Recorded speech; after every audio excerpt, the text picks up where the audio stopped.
لله رب العالمين حمد النائمين حمد الشاكرين حمد الصابرين حمد الذاكرين حمد الأنبياء والمرسلين والملائكة المقربين وبالله نستعين على أمور الدنيا والدين وأفضل الصلاة وأتم التسليم على سيد الأولين والآخرين سيد الخلق أجمعين سيدنا وحبيبنا وشفيعنا وذخرنا وملاذنا ومولانا محمد وعلى آله وصحبه أجمعين وبعد. Untayan kalimat puja, puji dan syukur bersama kembali kita persembahkan kehadirat Allah Subhanahu wa taala diiringi dengan rangkaian selawat dan salam yang kita juga haturkan keharibaan junjungan alam baginda Muhammad Rasulullah sallallahu alaihi wasallam keluarga dan para sahabat beliau radhiyallahu anhum ajma'in. Mudah-mudahan takdir kita di malam yang berbahagia ini, di bulan Rabiul Awal yang mulia ini, kita buka dengan takbir dan selawat kiranya majlis kita senantiasa dalam curahan rahmat, ridha dan limpahan barakah dari Allah Subhanahu wa taala. Amin ya rabbal alamin. Yang terhormat dan mulia kepada orang tua kalian sekalian, Bapak Anda, Ibu dan hadirin dan hadirat, hafizahullah wa ra'akum. Kajian fikih kita malam ini tentang seseorang yang tertidur atau terlupa dari menjalankan sholat sehingga habis waktunya. Bagaimana dia menunaikan sholatnya dan apa hukum dia terlewatkan dari sholatnya tersebut akibat tertidur dan terlupa. Di mana ini merujuk kepada hadis Rasulullah sallallahu alaihi wasallam. Keterangan kita ini melengkapi apa yang kita sampaikan pada 3 pekan yang lalu. Rasul bersabda, "Man nama an salatin aw nasiyaha falyaqdiha idza dzakaraha." Siapa yang tertidur atau juga terlupa dari mengerjakan sholatnya sehingga habis waktunya, maka hendaklah dia tetap mengerjakannya secara qadhaan, artinya setelah habis waktunya ketika dia terjaga dari tidurnya dan juga teringat tersadar dari lupanya. Di mana hadis ini memberikan keterangan kepada kita bahwa orang yang tertidur dari sholatnya atau terlupa tidak sampai berdosa dan tidak dinyatakan salah, tidak dinyatakan bersalah dan menanggung dosa disebabkan tertinggal dari mengerjakan sholatnya, dikarenakan yang bersangkutan tertidur dan terlupa. Kan begitu? Tapi apakah semua bentuk tidur yang dialami oleh seseorang yang dengan sebab itu dia terlewatkan, tertinggalkan dari sholatnya, apakah semua bentuk tidur itu dianggap memang sebagai uzur, halangan yang menyebabkan yang bersangkutan tidak sampai dinyatakan salah dan berdosa? Apakah semua bentuk tidur yang dialami? Atau bagaimana sebenarnya keterangannya? Tentang ini ulama menjelaskan maksud hadis Nabi tadi, bahwa orang yang tertidur sehingga terlewatkan waktu sholatnya tidak dinyatakan bersalah dan juga tidak dapat sanksi dosa kalau tidurnya sebelum masuk waktu. Contoh misalkan seseorang tidur jam 11 siang menjelang subuh, jam setengah 1 sekarang kan, tidur jam 11, setengah 12 misalkan, Lalu saat dia bangun dan terjaga jam 4 misalkan, di mana zuhur sudah berakhir di jam lebih kurang jam 3 lewat berapa? 42 mungkin, masuk waktu asar. Habis zuhur dia bangun jam 4, tidur jam 11 atau setengah 12. Ini dia tidur sebelum masuk waktu zuhur. Nah, dia sudah tertidur.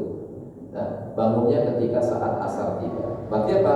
Terlewatkan waktu zuhurnya. Nah, tidur yang seperti ini contohnya, ya, yang dialami orang tadi seperti ini tidurnya.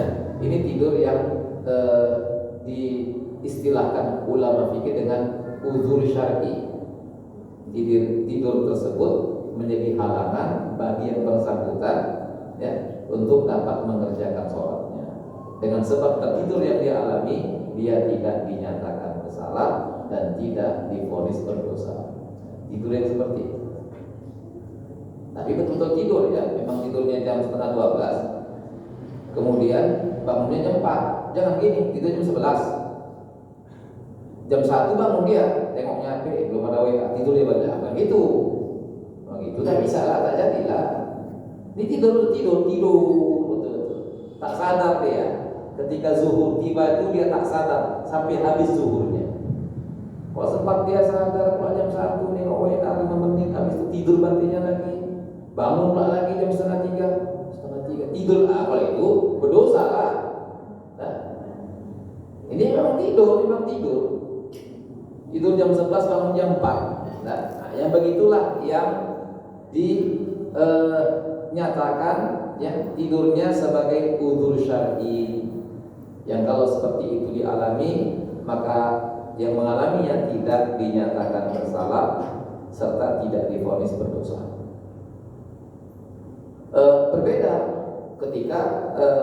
Berbeda hukumnya ketika bandingan contohnya seperti ini. Ada orang tidur jam 1, tidur jam setengah 2, artinya dia tidur sudah tiba waktu zuhur, bangun jam 4. Tidur jam 1, jam setengah 2, bangun jam 4. Nah, kalau begini, kalau seperti ini dia tidurnya, maka tidurnya tidak dikatakan sebagai udzur syar'i. Tidurnya tidak sebagai halangan yang dapat dibenarkan dia tertinggal dari sholatnya. Tidur seperti tidur yang dialami, ya, dengan ketentuan seperti ini, yang tidur jam 1, jam 2, bangun jam 4, sehingga lewat zuhurnya tidur seperti ini, ya. Ini tidur yang menyebabkan orangnya dinyatakan bersalah dan divonis berdosa. Jadi nggak semua tidur juga dianggap udzur syar'i. Ya. Jadi gimana? Ya, sholatlah dulu, jangan tidur. Ya kan? Enak kali yang pertama udah tidurnya 5 jam tak berdosa pula lagi. Baru 2 jam kena dosa. Bukan masalah jam-jamnya, bukan masalah lama-lama waktu tidurnya, berjam-jam dengan tidak berjam-jam tidurnya. Nah, di sini perbedaan hukumnya itu seperti ini, kata ulama. Orang yang tidur sebelum zuhur tiba jam 11 tadi dan terjaga bangun dari tidurnya ketika jam 4, ketika tiba waktu zuhur, dia dalam kondisi tidak tahu perintah itu datang. Dia nggak sadar dan tahu kewajiban zuhur, ya, datang menghampirinya. Kan begitu tidur lagi macam mana? Beda dengan orang yang jam 2 tidurnya, misalkan kewajiban zuhur sudah datang kepadanya, dia tahu dan sadar menerima perintah kewajiban zuhur, tinggal lagi diabaikannya, tinggal lagi ditangguhkannya. Nah, itu kenapa beda hukumnya? Sebab dia sudah tahu, ya, sudah sadar, tahu dan menerima kewajiban zuhur dari Allah Ta'ala, tapi dia tangguhkan, dia tundakkan, dia abaikan, tidur di bantingnya, lewat, itu dosa lah. Berbeda dengan yang tidur jam 11. Saat jam 1 tiba, orangnya gak sadar, dia gak tahu kalau kewajiban zuhur datang kepadanya. Dia tidak menerima perintah itu langsung dari Allah karena dia tidak sadar, dia gak tahu. Itu kenapa contoh yang pertama tadi tidak sampai dinyatakan bersalah dan berdosa, yang kedua dinyatakan salah dan berdosa. Nah, jadi begitu keterangan ulama. Kesimpulannya, kalau yang bersangkutan mengalami tidurnya sebelum waktu sholat, nah, kemudian baru terjaga setelah habis waktunya, ya udah, dia dimaafkan, ya, uzur syar'i apa yang dialami. Nah, berbeda kalau tadi jam 2 baru tidur, ya, nggak bisa, ya. Jadi apakah memang sama sekali nggak boleh tidur? Kalau setelah masuk waktu sholat, sebelum kita kerjakan, apa memang nggak boleh sama sekali? Ya tentu sebaiknya tetap kerjakan dulu sholatnya baru tidur, kan begitu. Enggak. Jadi apa dilarang? Berdosa rupanya, haram tidurnya? Enggak juga. Kalau anda kata emang anda tidur jam 1 tapi bisa bangun jam 2, ya apa-apa, nggak masalah, boleh saja. Bukan berarti haram tidurnya setelah masuk waktu sholat sebelum dia kerjakan. Ya, kata ulama boleh, silakan tidur setelah masuk waktu sholat sebelum dia kerjakan sholat. Seperti tadi tidur jam 1, jam setengah 2, tapi dengan syarat. Nah, ada syaratnya. Apa syaratnya? Yang pertama syaratnya yang bersangkutan dapat memastikan dirinya, meyakinkan dirinya bahwa dia bisa bangun sebelum habis waktu subuh. Contoh tadi, artinya tidur di jam 1, ya kan? Jam setengah 2, tapi dia bisa meyakinkan dirinya. Mungkin meyakinkan diri tersebut dengan kebiasaan yang dialami, dia biasa. Jadi kalau tidur bisa jam 1, setengah 2, dia biasa pasti bangun jam setengah 3. Pokoknya bangunlah sebelum asar pasti bangun dia. Udah begitulah yang biasa dialami. Kalau dia dapat meyakinkan dirinya seperti itu, karena kebiasaan dialami, nggak apa-apa dia tidur, boleh saja. Ya, itu satu syaratnya.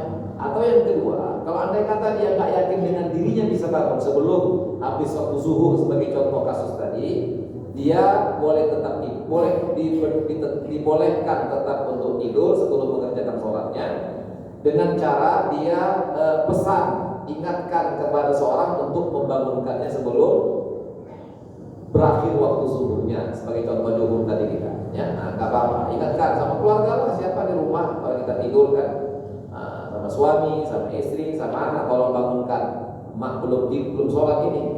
Nah, setengah jam, 1 jam bangunkan, setengah 3 bangunkan nanti ya, supaya sholat zuhur. Nah, jangan sampai lewat. Nah, gitu. Kalau dia pesan kepada seorang untuk membangunkannya sebelum habis waktu sholatnya, nggak apa-apa, boleh dia tidur. Ya, kalau atau juga sekarang ya kan mungkin kalau ada kata ada orang, ada siapa-siapa yang bisa bangunkannya, pakai alarm, pakai beker, jam apalah kira-kira yang bisa buat dia bangun sebelum habis waktu sholat. Kalau ya dibolehkan itu.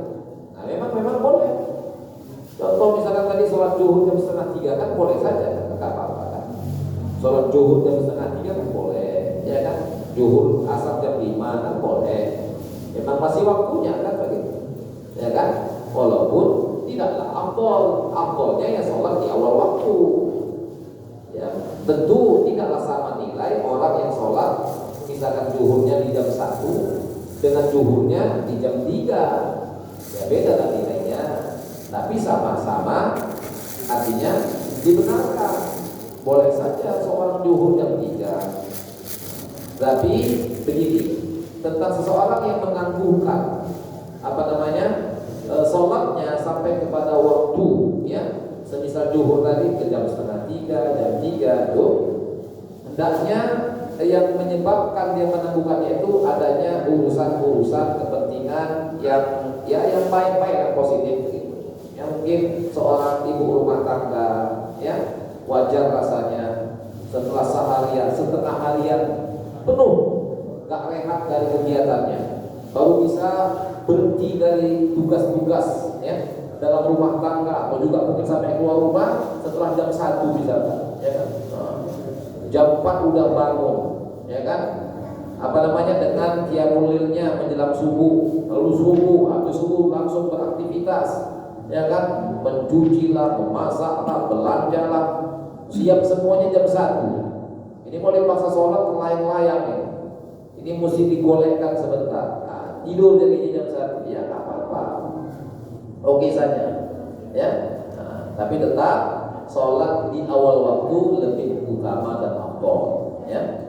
Nggak apa-apa menentukan kalau ada urusan kepentingan ya, yang jangan sampai dialami itu kalau menundakan menangguhkan waktu sholat nggak ada alasannya. Main HP, nonton, hiburan, karena itu dia tangguhkan sholatnya sampai 2-3 jam. Kalau itu tak pantas bahasanya, tapi juga tak sampai dikatakan haram, tak juga berdosa dia, tapi cukup mengkhawatirkan, kan begitu, ya kan? Masalah pula gara-gara 2 jam main HP jadi sholat zuhur jam 3, janganlah, ya. Tapi walaupun begitu tidak sampai dikatakan dia berdosa. Dia berdosa kalau main HP-nya sampai jam 4, belum zuhur juga, itu baru berdosa, itu dosa besar pun, ya. Diancam dengan fawaidul lil musallin. Ya, begitu. Oke. Jadi alhamdulillah insyaallah kita sudah bisa memahami maksud hadis Nabi tadi sebagaimana keterangan para ulama fikih kita, ya, seperti penjelasan kita tadi. Kemudian apa hukumnya? Kalau tadi seseorang tidak dinyatakan bersalah dan juga tidak dikatakan berdosa kalau dia tidurnya sebelum masuk waktu sholat dan terjaga sudah habis waktunya, ya. Nah, begitu keterangan tadi. Nah, bagaimana hukumnya kita yang melihat orang yang sedang tidur dan yang bersangkutan belum sholat? Nah, gimana kira-kira? Apa sikap kita terkait orang yang tidur dan dia belum mengerjakan sholatnya? Nah, kata ulama, kalau dia tidurnya sebelum masuk waktu sholat, ya, siapalah di rumah kita, keluarga kita, istri, suami, anak, tidur sebelum masuk waktu sholat, kemudian masuk waktu sholat. Nah, apa hukumnya kita membangunkannya? Sunnah hukumnya membangunkan orang yang tidur, ya, yang belum mengerjakan sholatnya, di mana tidurnya sebelum masuk waktu sholat. Sunnah kita bangunkan. Tapi kalau yang bersangkutan kita tahu tidurnya setelah masuk waktu sholat, nah, waktu sholat berjalan terus dan dia belum sadar juga, belum bangun. Nah, kita yang tahu dia tidur setelah masuk waktu sholat dan belum juga bangun, waktu terus berjalan, kita wajib hukumnya membangunkannya. Artinya kalau kita tidak bangunkan dan kita tahu kita berdosa, jadi bukan dia aja yang berdosa, kita pun berdosa juga jadinya. Nah, jadi kan berdosa kan tadi kan? Orang yang sholat setelah tiba masuk waktu, orang yang tidur setelah tiba masuk waktu dan dia tidak memenuhi syaratnya, yang tadi yang dua itu, tidur aja begitu dia, nah, enaknya dia saja tidur, akhirnya lewat waktu sholatnya, dia berdosa. Orang yang tahu yang tidak membangunkannya berdosa juga. Jadi serumah itu berdosa semuanya. Misalkan begitu, ya, ada yang tidur jam 2 dan ketika dia tidur dia tidak bisa meyakinkan dirinya untuk bangun sebelum habis waktu sholat. Tidur aja dia begitu dan terlewatkan waktu sholatnya, berdosa dia. Dan yang tahu dia tidur kemudian tidak ada upaya untuk membangunkannya, ikut juga menanggung dosa. Yang satu dosa meninggalkan sholat, ya. Yang satu lagi dosa tidak mengingatkan orang sholat. Sama-sama berdosa, serumah berdosa. La haula wala quwwata illa billah.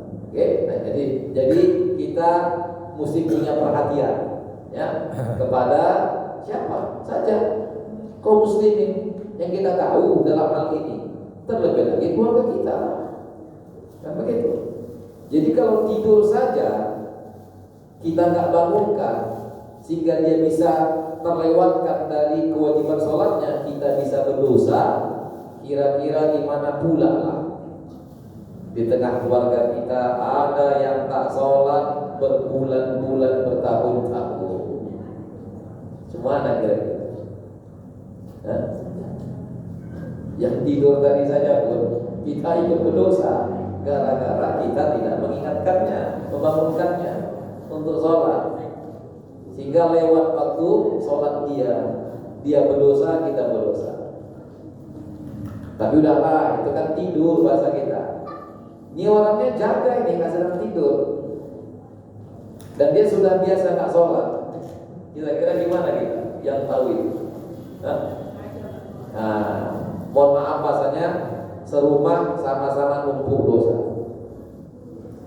Serumah sama-sama menumpuk dosa. Yang meninggalkan sholatnya terus begitu berdosa, terus bertumpuk-tumpuk. Yang tahu pun menumpuk-numpuk juga dosa. Ya. Kalau tidak ada upaya untuk bagaimana mengingatkan, menyadarkan, membimbing, mengajak dan sebagainya, ya nggak boleh. Yang kita sampaikan juga pada 3 pekan yang lalu, nggak boleh mengenteng-entengkan ibadah sholat, nggak boleh. Ya, jangan, nggak dibenarkan. Ya, bukan main-main ibadah sholat ini. Ya, pernah juga kita singgung. Pernah kita sampaikan apa hukumnya? Apa hukumnya orang yang meninggalkan sholatnya sehingga ia berdosa dengan meninggalkan sholatnya? Ya, tentunya ditinggalkan dengan sengaja lah. Ya, kalau nggak sengaja kan tidur tadi kan nggak apa-apa, nggak ada berdosa. Tapi kalau tidurnya macam tadi keterangannya, ya, jadi seorang yang tertinggalkan dari sholatnya dengan ada halangan, alasan, udzur syar'i istilahnya, ya nggak apa-apa, nggak berdosa, dan nggak ada hukuman lagi, nggak salah, nggak berdosa. Namanya pun ada alasan dan halangannya. Ya. Tapi kalau meninggalkan begitu saja tanpa ada halangan dan alasan yang dapat membenarkannya, dia tertinggal dari sholatnya, ditinggalkan dengan sengaja lah bahasa kita. Apalah hukumannya? Yang pernah kita sampaikan, hukumannya di dunia. Hukumannya di dunia sebelum di akhirat. Hukumannya di dunia, kalau dia tinggalkan sholat zuhurnya, ditunggu sampai habis waktu asar. Kalau enggak juga dikerjakannya zuhurnya sampai habis zuhur, masuk asar. Habis asar juga nggak dikerjakan zuhurnya, dan maka orangnya dipenggal lehernya. Begitu hukum di penjelasan dari ulama fikih kita pada berarti.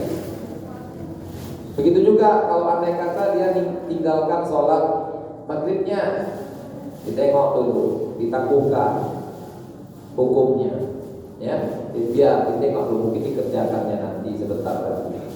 Dan tinggallah lewat sampai waktu isya, misalkan, udah nggak dikerjakan juga, nggak apa-apa, ditunggu. Tak mungkin ada alasan dia menjamak maghribnya dengan isya. Seperti tadi menjamak zuhur dengan asar, mungkin ada halangan mungkin. Dan lalu sampai habis waktu isya, tiba subuh, lah juga dia sholat maghrib tadi, dan juga mungkin bersama isyanya, maka dia dihukum, dipancung lehernya. Gak pakai kuih, pakai kuih kan kuih pancung, enggak, ini pancungannya gitu lehernya, gak pakai kuih, dipancung. Kalau andai kata yang ditinggalkan di sholat asar, bukan tadi zuhur kan, ini asar ditinggalkannya asar, masuk waktu maghrib, gak juga dikerjakannya, dipancung. Nah, tinggalkan waktu subuh atau tanpa ada halangan dan alasan, ditinggalkan sengaja, terang-terangan, ya, hukumnya ambil habis waktunya, hukumnya dipancung. Itu hukumannya. Tapi yang mancung bukan kita lah, belum mancungi orang terjawab. Pemerintah kalau ditegakkan hukumnya, bukan kita yang eksekusi. Pemerintah yang eksekusi kalau ditegakkan hukumnya. Tapi sebelum dipancung, diminta kepadanya untuk taubat. Ya. Kalau dia kukuh ada, kalau dia kukuh memang tak mengerjakan, Dan setelah diminta tobat, diminta sekian kali nggak mau juga, baru dieksekusi. Apa hukumannya? Dipenggal lehernya, dibunuh. Itu hukumannya. Itu hukuman yang setimpal untuk orang yang meninggalkan sholat. Kemudian kalau dia meninggalkannya karena malas-malasan, ya kenapa bapak nggak sholat juga ini? Misalkan kan, Allah, aku nih lah belum terbuka hatiku. Ya, tapi ini wajib. Tahu aku wajib, tapi berat kali, malas ya. Kalau dia tinggalkan karena malas menunaikan kewajiban agama, dan habis dipancung, diurus jenazahnya, mandikan, udah. Kalau bisa jahit lagi kepalanya dengan lehernya, mandikan, kemudian kafankan, sholatkan dan kebumikan. Oke, itu dibuat untuk orang itu. Tapi kalau yang bersangkutan meninggalkan kewajiban sholatnya dengan dalih, alah, tak pala kalinya itu, diingkarinya kewajibannya. Udah, gak wajib itu, tak pala, tak mau sholat, tak ada itu, tak ada hukum sholat, tak ada sholat.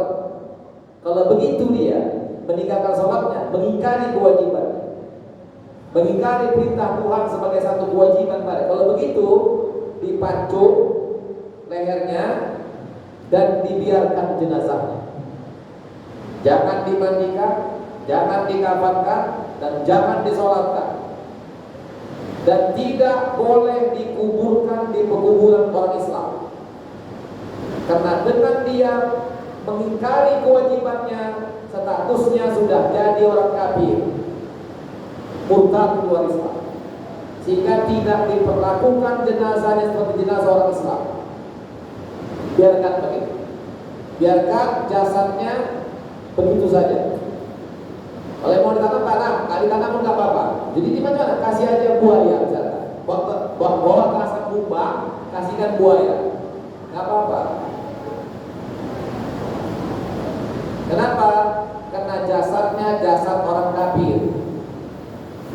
Jadi orang yang meninggalkan sholat itu bisa dua kemungkinan. Orangnya tetap Islam dan orangnya sudah jatuh kepada kekufuran diri. Dia tetap orang Islam kalau dia tinggalkan sholatnya dengan sebab bermalas-malasan, tapi dia masih mengaku kewajiban perintah sholat dari Tuhan. Tapi kalau ditinggalkannya dengan mengingkari kewajibannya, menolak kewajiban, memperolok-olok ibadah sholat, kalau begitu orangnya divonis kafir, bukan lagi Islam. Dan jadi ketika dipancung, dibiarkan saja jasadnya, haram disolatkan dan haram dikebumikan di tanah wakaf kaum muslimin. Suka hati mau dibuat apa? Mohon maaf, andai saya dikasih anjing pun gak apa-apa. Kasih anjing, kasih makan anjing, jasadnya tadi boleh saja. Ya. Dan ini berlaku juga untuk orang-orang yang sesat, berlaku untuk orang-orang dengan paham sesat, yang ketika ditanya tentang sholat, dia berdalih seperti ini, alah sholat itu kulit-kulitnya itu, kami gak perlu sholat lagi, kami sudah sampai ke Tuhan, itu syariat gak penting itu. Sama juga, orang itu dipancung, jasadnya tidak dijalankan fardu kifayah, haram hukumnya menyolatkannya dan haram mengebumikannya di tanah wakaf umat Islam. Jadi bagaimana? Biarkan saja membusuk jasadnya.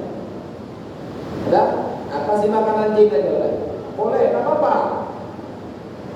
Kenapa? Dengan pernyataannya nggak ada itu sholat itu kulit-kulit itu, nggak ada wajibnya itu. Kami sudah sampai ke Tuhan, nggak perlu sholat lagi. Ada? Dengan pernyataan itu dia sudah jatuh kafir, keluar Islam.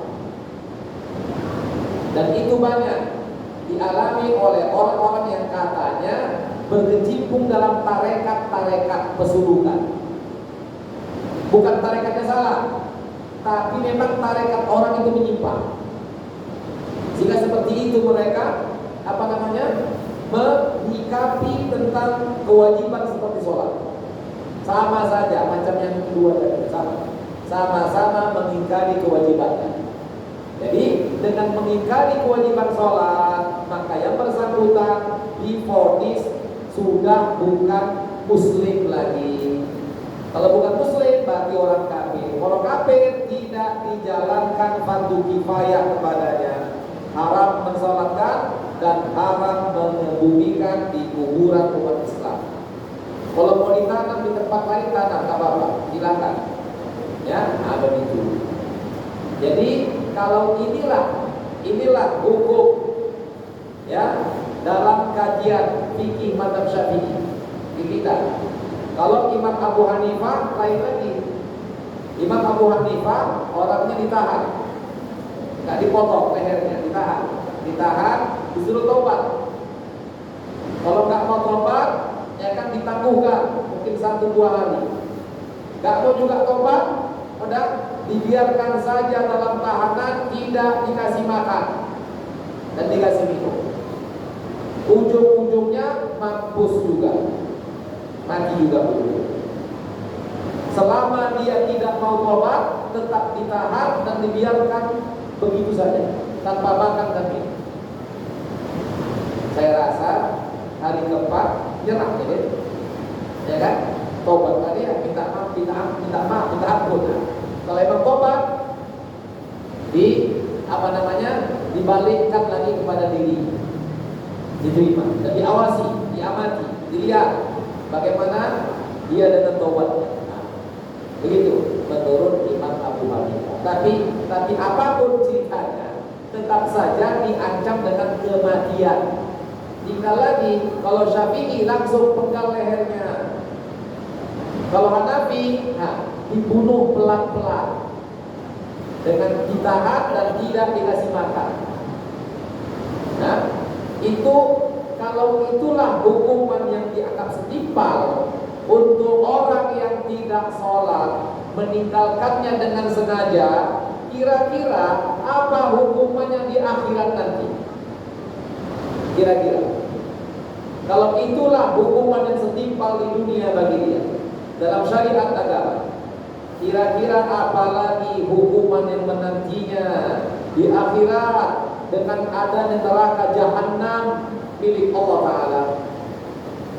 Apalagi kira-kira hukuman yang layak untuk orang tersebut?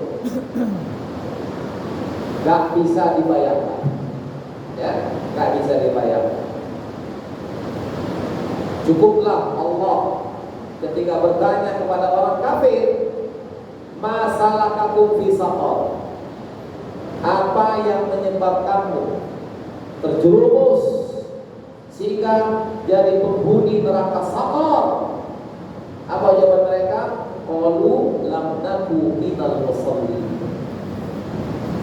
Kami di dunia tidak termasuk orang yang menunaikan sholat kepada Allah Ta'ala. Digabungkan sama orang kafir. Kalau memang dia tak sholat dengan mengingkari kewajiban sholatnya. Beda kalau sekedar malas-malasan, ya. Kalau malas-malasan masih diakui keislamannya. Tapi yang akui kita yang akui. Apakah Allah juga mengakui? Biarkan dia tanya Allah sendiri. Gak urusan kita.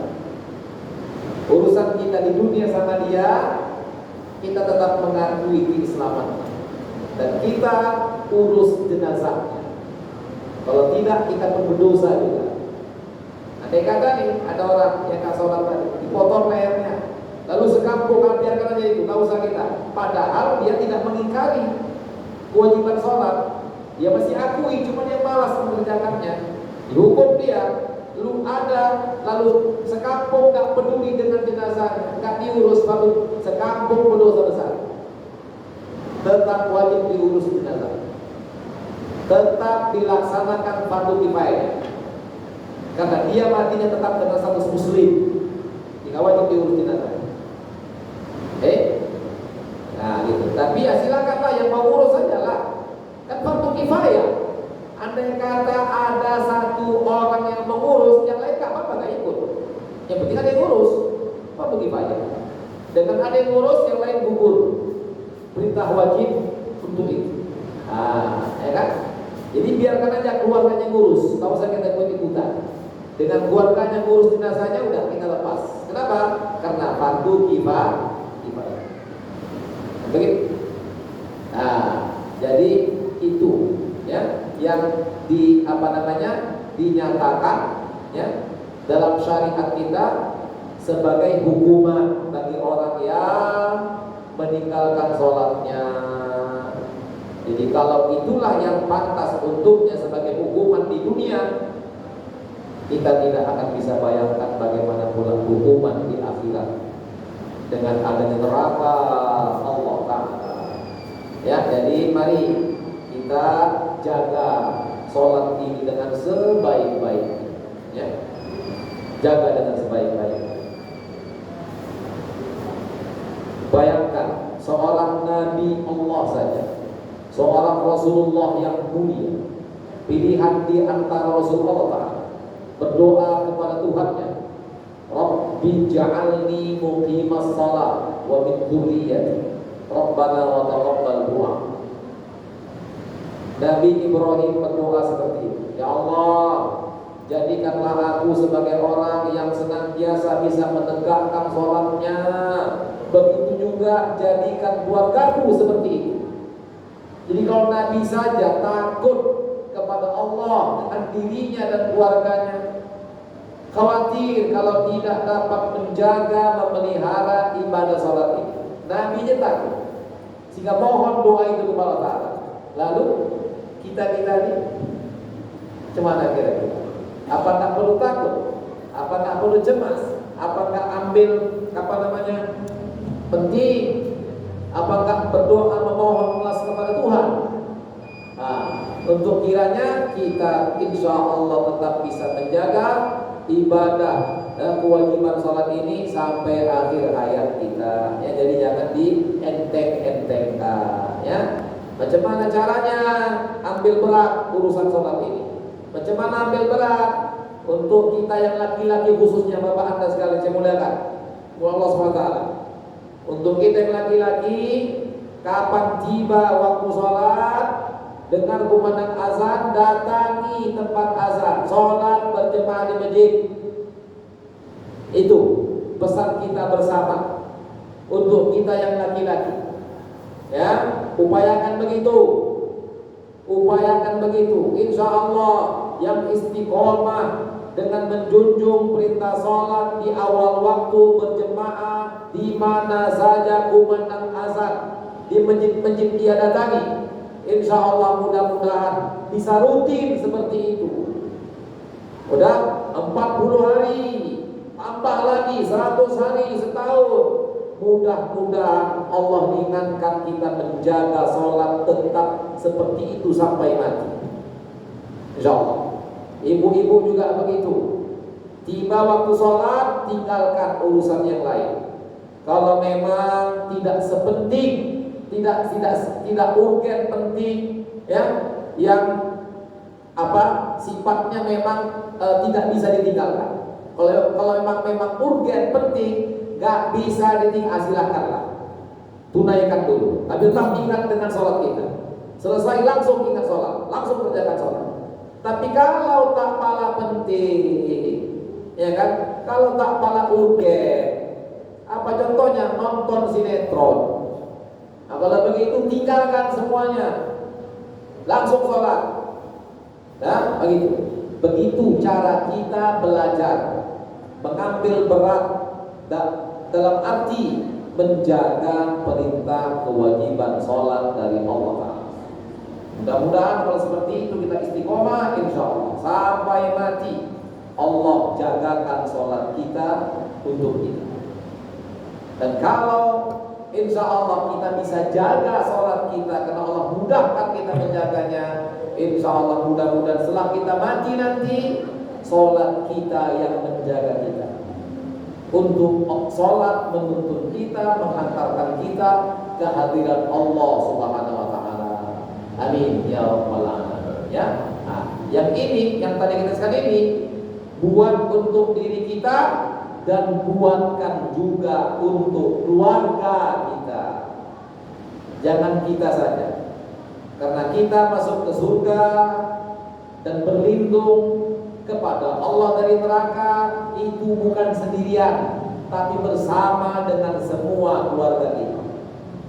Ya ayyuhalladzina amanu qu anfusakum wa ahlikum. Allah perintahkan kita untuk bagaimana berusaha bersama-sama dengan keluarga agar kita semua selamat, bukan untuk sendirian saja. Jadi menjaga sholat dengan baik juga bukan sendirian saja, bersama-sama keluarga kita juga. Jadi pesan kita malam ini, tolong sampaikan kepada semua keluarga kita di rumah. Insya Allah mudah-mudahan kita semua selamat bersama keluarga kita. Amin. Ya Allah. Ini saja aku kalah, kita tutup dengan doa. Rabbil alamin. Wassalatu wassalamu ala asyrofil anbiya wa mursalin maulana Muhammadin wa ala alihi wa sahbihi ajmain. Rabbana taqabbal minna innaka antas samiul alim wa tub alaina innaka antat tawwabur rahim. Rabbana atina fid dunya hasanah wa fil akhirati hasanah wa qina adzabannar. Wa sallallahu alaihi wa sallam walhamdulillahi rabbil alamin.